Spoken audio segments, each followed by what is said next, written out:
ඔය රැස්වීමක් තියද්දි හැමෝම එනවා මන්ත්‍රීතුමා. මම පන්ති කරද්දි තමයි කවුරුත් එන්නේ නැත්තේ. මං නිකමට හොයලා බැලුවා. ගොඩක් ළමයි වැඩට ගිහින්. ඒ ඇයි කියලා වැඩිහිටියන්ගෙන් ඇහුවම සල්ලි හම්බ කරන්න ඕනි කියලා.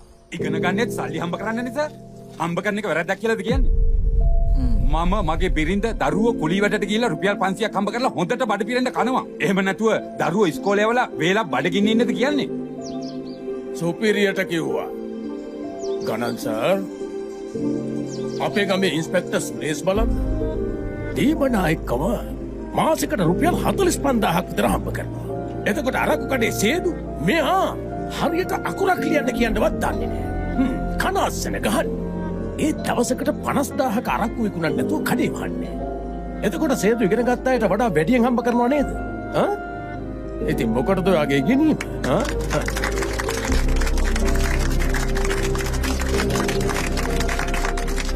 Thanks.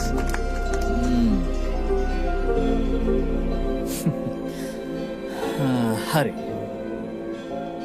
වෙලාව යන්නත් එක කතාවක් කියන්න. අහගන්නකෝ. අපේ රාමේශ්වරන් වල තොටියෙක් හිටියා.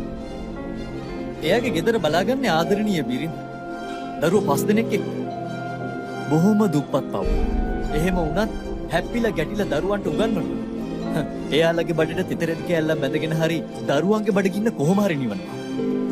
එයාලගේ අම්මා ආදරෙන් දෙන කැඳවල මොන මායාවක් තිබුණත් දන්නේ නැහැ. අන්තිම දරුවා හොඳටම ඉගෙන ගන්නවා. පන්තියේ පළවෙනියා වෙනවා. මැඩ්‍රාස් තාක්ෂණික ආයතනයේ ඉංජිනේරුවෙක් වෙනවා. ඉන්දීය අභ්‍යවකාශ පර්යේෂණ සංවිධානයේ විද්‍යාඥයෙක් වෙනවා. මිසයිල මිනිසා. එයාට නම්බුනාමයක් ලැබෙනවා. දැන් ටික දවසකට කලින් සිද්ධ වුණු න්‍යෂ්ටික අත්හදා බැලීම් පවා එයා තමයි කළේ. හරි ඔයාලා දන්නවද එයාගේ නම? APJ අබ්දුල් කලාම්.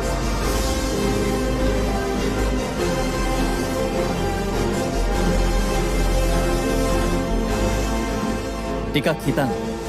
එදා අර තොටියා මගේ පුතා ඉගෙන ගන්න යන්නේ මොකටද?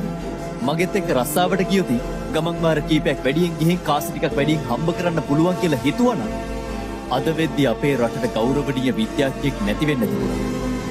අන්තිමට එයා ජනාධිපතිත් වුණා. හරි මේ බලන්න.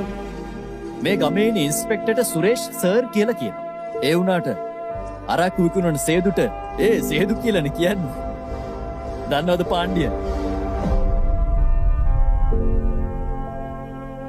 සර් සල්ලි ඕන විදිහකට හම්බ කරන්න පුළුවන්. ඒත් අධ්‍යාපනය තමයි ගෞරවය හම්බ කරන්නේ. වීරಣ್ණ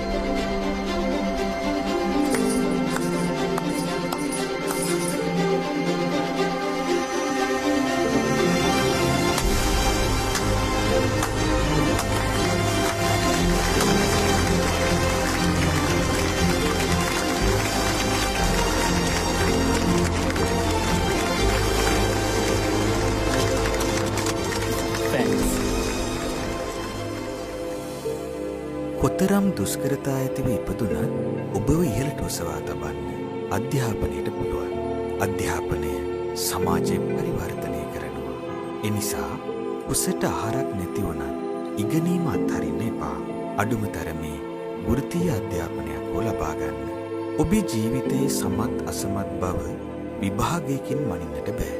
සාමාන්‍ය පෙළ අසමත් වුණත් දැන් පාසල්වල ස්ථාපනය කොට තිබෙන 12 වසරක අඛණ්ඩ අධ්‍යාපනය වැඩසටහන යටතේ ඉතා හොඳ වෘත්තීය අධ්‍යාපනයක් නොමිලේම ලබා ගන්නට පුළුවන්. ඒ ලබා ගන්නා වෘත්තීය අධ්‍යාපනය ගෞරවාන්විතව ඉහළ වැටුපක් සහිතව යම් වෘත්තියක් තුළ ස්ථාවර වන්නට ඔබට උපකාර වේවි. ඒ නිසා මොන බාධකාවත් අධ්‍යාපනය අත්හරින්නට එපා.